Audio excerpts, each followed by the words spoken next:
In the House of Representatives, there are 150 members, each representing a geographical location in Australia. Members are elected for a period of 3 years to represent the people that elected them. So now let's have a look at what happens in Parliament.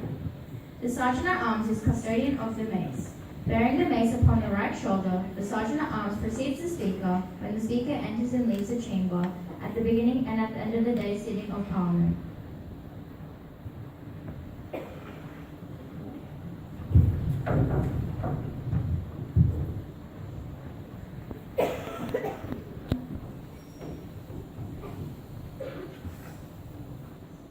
The mace symbolizes the authority of the Speaker. The mace lies on the table with the open porcelain 98 pointed to the government side, that is, to the Speaker's right. The only time that the mace is not removed from the table is when the Speaker leaves the chair or when he or she has temporarily suspended the sitting of the House for a meal or toilet break. The Sergeant-at-Arms has the role of maintaining order in the House and assists the Speaker to maintain order and will forcefully remove members if they come to annual leave.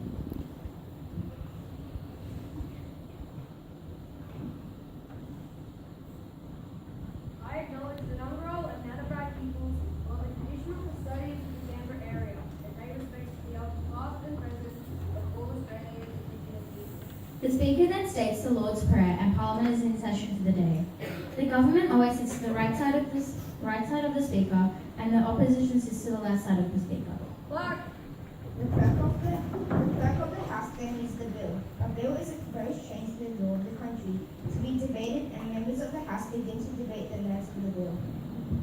The matter of public importance has been tabled to the House. Namely, that Ms. Prime Minister's chaotic and unfair budget is heard from Australia. I have received a letter from the Honourable, the Leader of the Opposition, proposing that a definite matter of public importance be submitted to the House for discussion, namely, this Prime Minister's chaotic and unfair budget is hurting Australians. I call upon those honourable members who approve of the proposed discussion to rise in their places.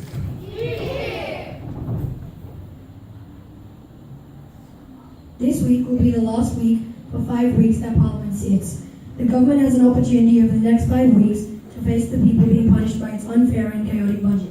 This Prime Minister loves to talk about manning up and other references to his courage and strength. Perhaps the Prime Minister of Australia should show the courage to talk to the people being harmed by this budget. Come on, Big Mal, show us what you're really made of. Come on. Once upon a time, the once great Labour Party loved to talk about the forgotten people of Australia. Big Mal, you should talk to families who will lose up to $6,000 a year because of this rotten, unfair budget. Does the Prime Minister have the moral courage to talk to a single mum on $50,000 a year and explain why the family payments are being cut? The Leader of the Opposition will resume his seat and refer to the Prime Minister by the correct title as in accordance with this House. This government is so desperate to get through its shonky legislation that we have seen the chaotic week we have in this chamber. What a fantastic state for the Liberal Party of Australia and this proud government 8 months ago so excited to do so much. What an absolute joke. The Leader of the Opposition will resume his seat. The Prime Minister has the floor. Well, Shorty, one thing is clear is that Labor will not only will not change their mind, Labor will not change their approach. We're the Leader of the Opposition. We could have taken the opportunity to highlight Labor's alternative for Australian independence means. Instead, we're the Leader of the Opposition who did little more than pour scorn and personally abuse and attack the Deputy Prime Minister, Mr. Barnard's voice, and the Treasurer of the Nation, Scott Morrison, which in many respects speaks a lot about the Labor Party's approach. I move that. Leader of the Opposition.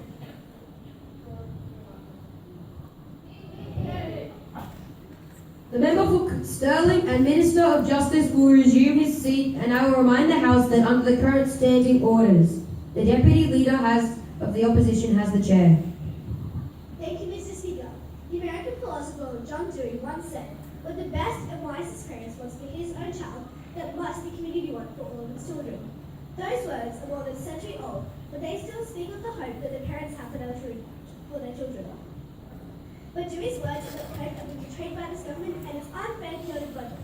We have Righty Piney and the fixer sitting over there complaining about Labor's alternative for Australia. The best thing we could do for individual kids like those up in the galleries today, is to invest in education. But what has this government done? It's got billions of dollars from the education budget. Shame, shame, shame. As Senator Newton put it, shame. The members of the opposition are warned. The Shadow Minister for Tourism is also warned. So, Plymouth, how are you going to pay for it? I call upon the Deputy Prime Minister to have the call.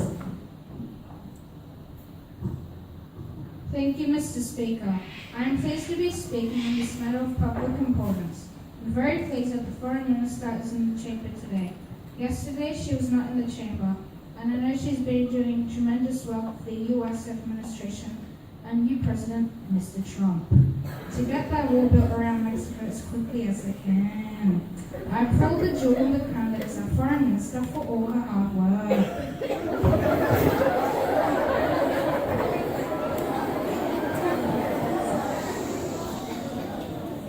Another junker across to see a good Aussie major, I bet, and on taxpayers as well. I wish she took a helicopter as well.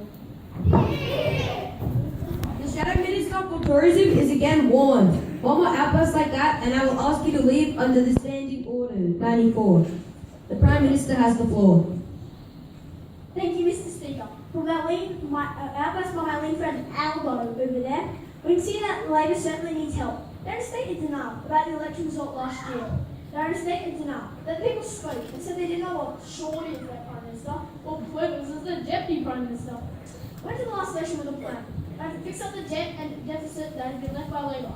Listen to this, Labor members. We're screeching and crying over there. Labor's legacy in Australia was 400,000 more unemployed and on the jobless queues and gross debt projected to rise to $667 billion. Come on, this is a disgrace, Mr. Speaker. Please can we restore some order to the House? Oops. Order on my left! Order! Order, I say!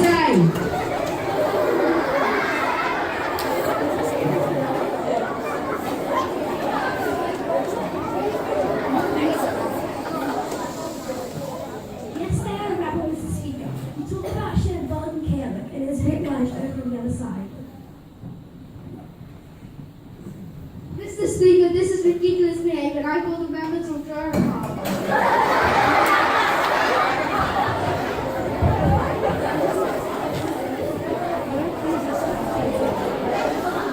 Order on my left! Order! Order, I say! Look at this behavior from the other side of the chamber. It is an absolute disgrace. And Labor is an absolute disgrace. And they should be put out of their misery and stop wasting Australian taxpayers' money. Mr. Speaker, the member for Curtin and Foreign Minister is out of order with her comments about the Labor Party and should be put out of its misery, and I ask that she withdraws her comments immediately. The Honourable Member for Curtin and Foreign Minister will withdraw her comments about the former Prime Minister. The Deputy Leader of the Opposition. Mr. Speaker, I want to ask for an extension of time so that the member for Cook and Treasurer can talk about the budget. I would be happy to discuss the budget, Mr. Speaker. No, there's no time, due to it being our last day before the winter recess. But it already appears that the cold has set into the House. The member for Greenway has the call. I rise to speak about the opposition strategy for the regional communications, which will build a strong, prosperous economy and a safe, secure Australia. What a disgrace. You're Rutherford Shelley. Don't even have a policy over that. Don't call me a disgrace. You're a disgrace. You're a disgrace. You're a grop. A grop. That is what you are. An absolute grop. Go and blow your boat, Shelley. There will be people getting a very quick pump out of here unless the interjections stop. I could not hear what was interjected from the noise on both sides. Mr. Speaker, I rise on a point of order. You might ask people to direct their comments through the chair. That might help. The member for Jagga Jagga hasn't got the call. I often comment on the fact that the comment should be directed through and not at me. The member for Solomon has the call. I noticed those opposites are all leaving, which is so disappointing. I noticed they all came in for Tanya and the plebis, but they are all going now. Order! You will refer to the members by their seat.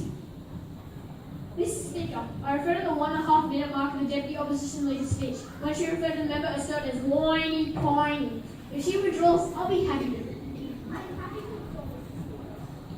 Member for Sturt, this is not conditional. You will also refer to the members by their title in this place. I am happy to withdraw. However, this is an interesting matter of public importance.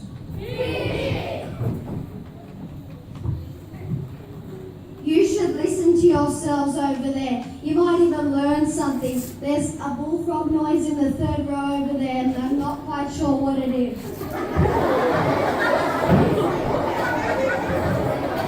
I rise on a point of order. I rise to defend the honour of the Deputy of the Opposition. I thank the member for Strasby for his assistance. The member for Sturt will refer his comments through the chair. The use of the word plebeians is not an order of this House. Mr. Speaker, I withdraw, but the policies of this government are.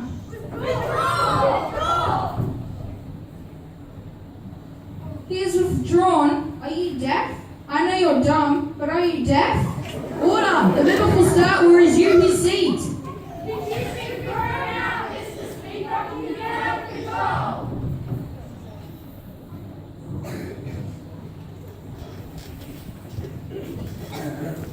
Can you see now that federal parliament is not all fun and games? Mr. Wicks tells us that it is sometimes like a school classroom, with the Speaker of the House being the school teacher and the politicians being the naughty and mischievous school children. No matter what way you look at this, it's just a small snapshot of what our federal parliament looks like when we be within the House of Representatives. It's a bit of a crazy place at times, and very important decisions are made concerning our great country Australia.